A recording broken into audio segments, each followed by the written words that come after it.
Hello, welcome to the Hard Reset channel, and today I'm going to show you how to adjust the target change sensitivity in Elden Ring.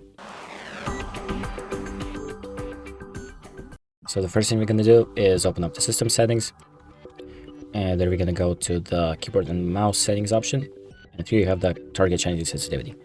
So basically what it does is like when you want to switch from one target to another, you're going to have to like flick your mouse to the left or the right depending on where the target that you want to change to is, and this basically changes the sensitivity of the flick you have to do to change the target.